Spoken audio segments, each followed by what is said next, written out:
That's That's cool. what it is, man. What the hell? No, don't do that.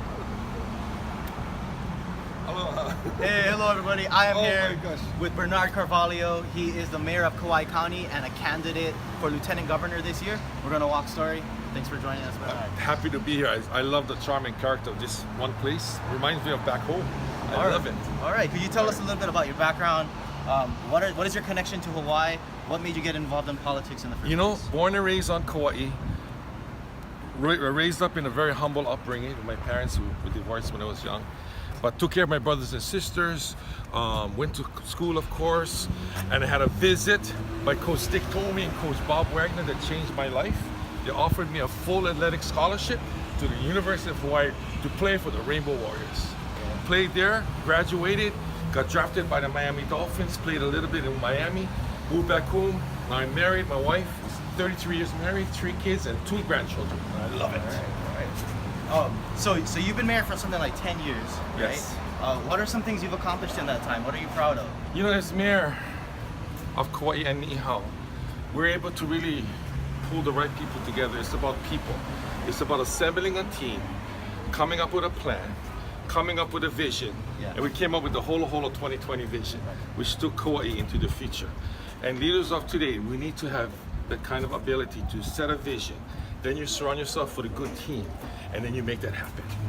And on Kauai, we have a $17 million Tiger Grant of transportation. We're transforming our island into walkable, bikeable, complete streets, safe across the school kind of community.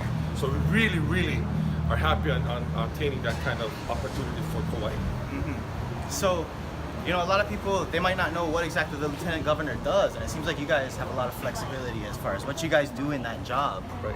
What do you see that position Yeah. as? How will you do that? You know, the lieutenant governor, to me, that office is a place of the people. It should be where people should come, should be serviced, should have information, and to me, that's the connection that I bring to that office. After 10 years of working as mayor, I understand how to get out into community, hear the voice of the community, bring their voice to the table, assemble the team, and make a decision based upon the people. See, a lot of times we're missing that. And that aloha spirit is very important too. So I'm really proud of our efforts to really engage in the community. I take my cabinet out face to face. I want the community to see them and hear them. That's the strength that I bring to the Lieutenant Governor's office. A place of the people. I can talk about all the issues, but it's about assembling a great team and servicing the people. Okay. But as far as issues go, then, you know, you've been talking to people in the community, you've been going around Hawaii. What are 3 things that you've seen people are concerned about? Overall, I obviously homelessness and housing is a big issue. Repair and maintenance of our roadways and infrastructure is a big issue. But the big one for me is preparedness, emergency preparedness. We have gone through a major flooding on Kauai, and our sisters and brothers from Hawaii Island going through their issues. But we need to, I believe, in the Lieutenant Governor's office, support the governor, governor, and come up with a solid plan. Emergency preparedness. When and if something happens, we should have everything in place. I bring to the table that experience. And I think with that kind of understanding from the federal, state, county levels, to assure that we can come up with a solid plan, assemble the team statewide, and be ready for whatever disasters come our way. Whether it be a missile launch, or flooding, or hurricane, tsunami, whatever it is, I believe we need to continue to come up with a solid footprint for this entire state. So tell us, how are the people of Kauai doing now? How's the recovery efforts? We're a resilient state, by the way, just in case. But for now, we're bouncing back. There's limited access to the North Shore for now. Only our residents can get in there. But we've attempted and been really aggressive in getting the resources we need. We brought back home from the FEMA funding for families, funding for repair and maintenance.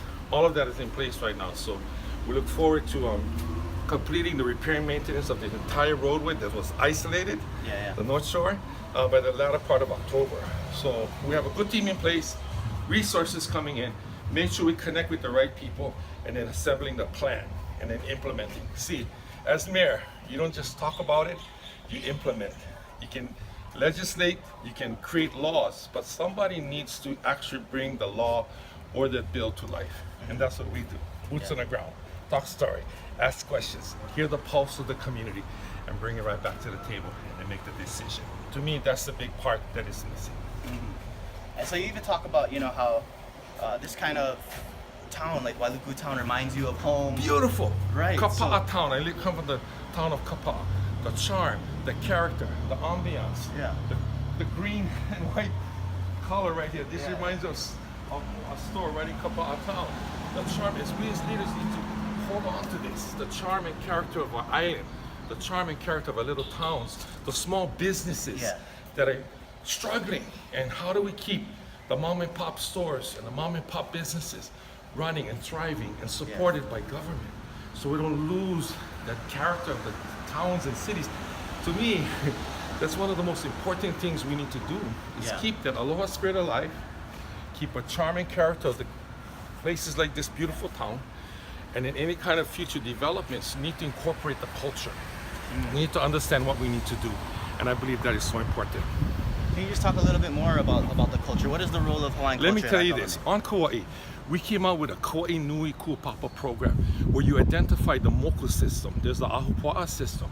So when you come to Kauai and you travel the roadways, there's signage along the roadways depicting the color, the fish, the plant, and the name of that particular moku. The moku of Halalea, Ko'olau, Puna, Kona, Napali, Niha.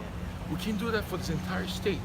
And guess what? We teach the decision makers what grew here didn't grow here. What water flowed here didn't flow here. So the decisions we make has to tie back to the land, the water of the future. What plans we have today has to be based on the past so our future can flourish. So we have that program on Kauai. Guess what? The next part of that educational piece is going into the schools for a keiki.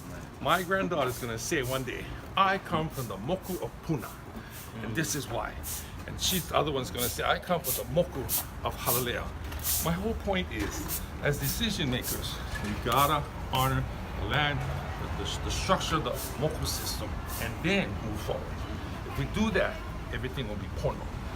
We continue to keep the charm and character of a beautiful islands, but a beautiful state. See, that's why people come here to visit our islands. So the charm, the character, the beauty, we gotta make sure we hold on to them. Otherwise, we're gonna lose it, and I refuse to lose it. So as our next Lieutenant Governor of the state of Hawaii, I am committed to bringing into that office a big change, a place where people feel comfortable coming, receiving information, and then hitting different issues and concerns collectively as a team and addressing it as a state. And that's what I bring to the table. All right, well, thank you, Bernard. We reached the end of the street, so it's time to say goodbye. Can I close with this? Remember, everybody, mahalo for the opportunity. On August 11th, when you get into the voting booth, or even now, remember, think big. Aloha.